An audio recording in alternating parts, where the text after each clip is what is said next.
Subscribe. Philemon and Baucis. Scene 1. The events take place in the home of Philemon and Baucis. It is a humble place, but neat and orderly. Pleasant it is, at the end of day, to sit at rest in the peaceful home. The sun's rays are fierce in the garden, Baucis, at noontime. And that same fierce heat is purpling the grapes, Philemon. They ripen fast. The noise of shouts outside is heard, growing louder. Ah, wife, I fear some poor traveller has lost his way, and our rude neighbours, instead of giving him food and shelter, have set their dogs on him. I wish our neighbours were more hospitable. The children throw stones at strangers, and the parents praise them for doing so.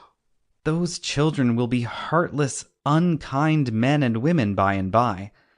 To tell the truth, wife, I should not wonder if some terrible thing were to happen to all the people of the village, unless they mend their manners. But as for you and me, as long as we have a crust of bread, let us be ready to share it with any stranger that may need it. We would rather go without dinner than refuse bread to a hungry traveller. The rights of the stranger are sacred. The noise increases.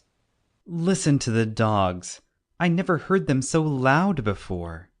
Surely the children were never so rude before. A knock is heard. Hark! Who can that be? Go quickly, Philemon, and see who knocks. Philemon goes to the door. Jupiter and Mercury enter. Both are tall, and Jupiter shows great dignity, but they are dressed like ordinary travellers. Mercury carries a staff. We are weary travellers, seeking a night's lodging. You are welcome to this poor cottage and all that it contains. Philemon places chairs. Baucis prepares supper. They are very cordial and attentive to the travellers. Thank you.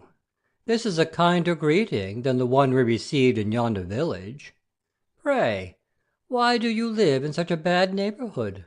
Perhaps we were sent here to make amends for the bad manners of our neighbours. Well said, good man. If the truth were told, my companion and I need some amends. Those rude children have spattered us with mud, and one of the curs has torn my cloak, which was ragged enough before.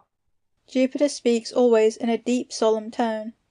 Was there not in former times a lake covering the spot where now the village stands? Not in my day, and I am an old man, as you see.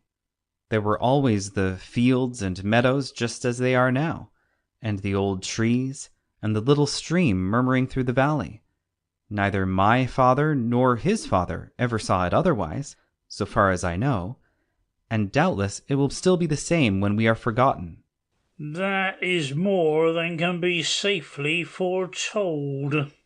Since the inhabitants of the village have forgotten the affections and sympathies of their natures, it were perhaps better that the lake should be rippling over their dwellings. Much better. It is all they deserve. Will it please you to come to supper? Jupiter and Mercury sit at the table, with Philemon near them. Baucis stands by the table to serve. It is a poor feast, but love goes with it. Here are olives, Minerva's fruit. Here are radishes and cheese, with eggs cooked in the ashes.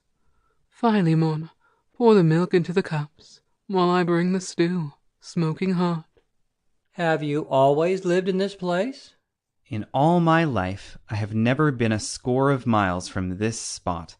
My father lived in this house before me, and when I married Baucis, I brought her here.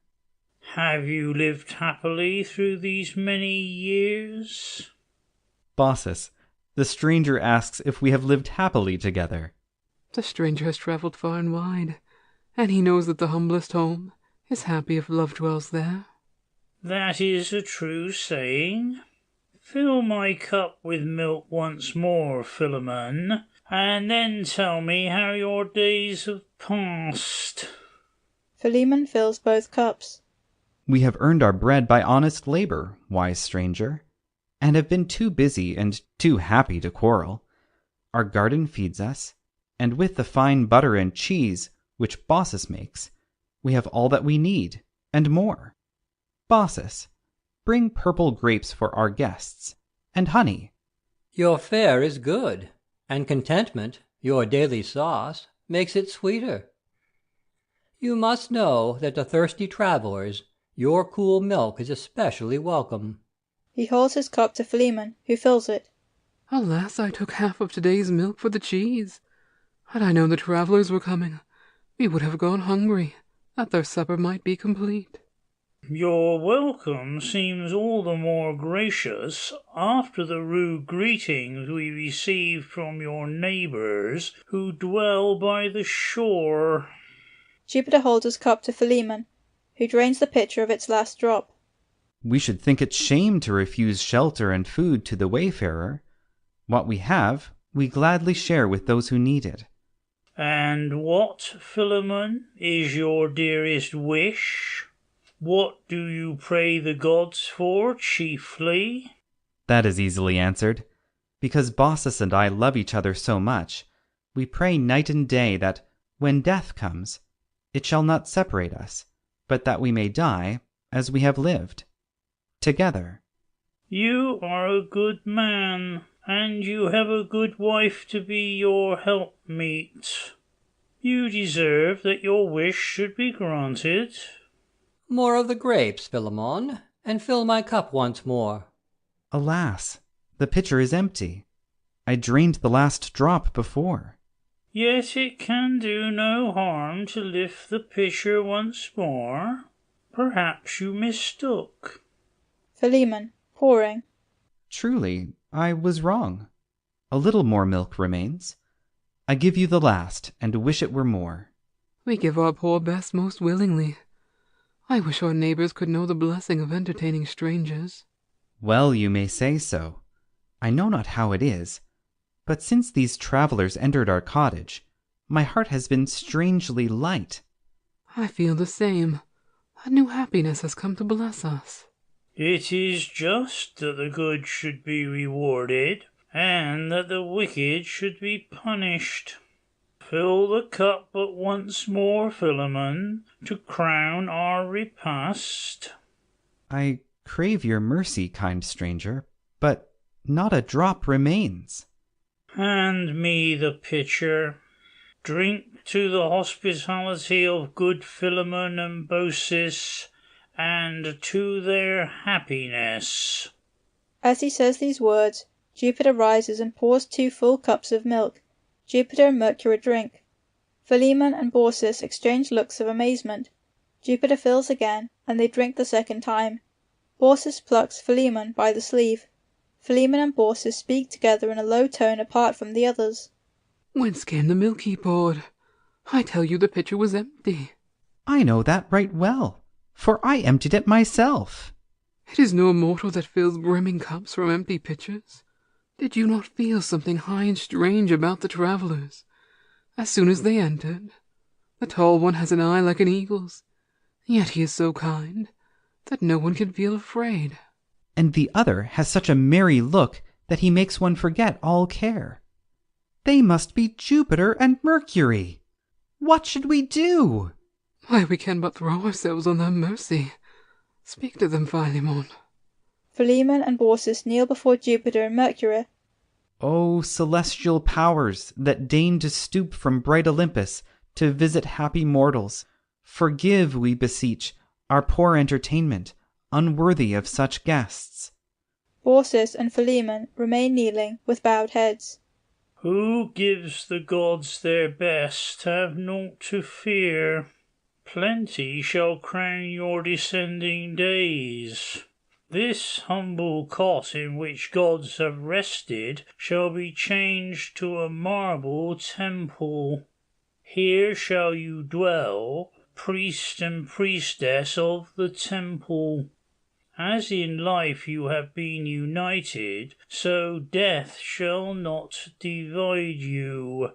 When gathering years have made your life a burden, the temple shall know you no more, but side by side 2 trees shall stand with mingling branches, and as the wind passes by, it shall breathe the names of Baucis and Philemon.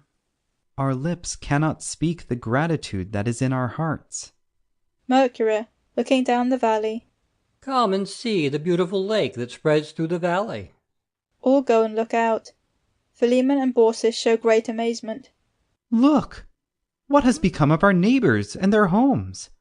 The broad lake covers the roads and fields, and our house is the only one left. Merciful powers! What has become of our neighbors? I fear you will never see them again. There was neither use nor beauty in such a life as theirs, for they never softened the hard lot of mortals by the exercise of kindly affections. They retained no image of the better life in their bosoms.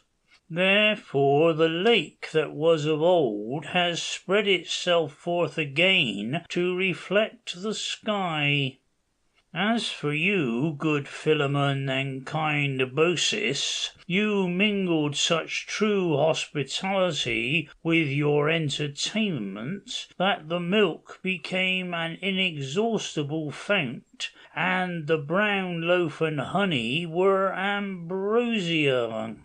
Thus the gods feasted at your board with the same food that supplies their banquets on Olympus. You have done well. This time justice came with swift-footed steeds. Your neighbors have their reward, and you have yours. End of Philemon and Baucis.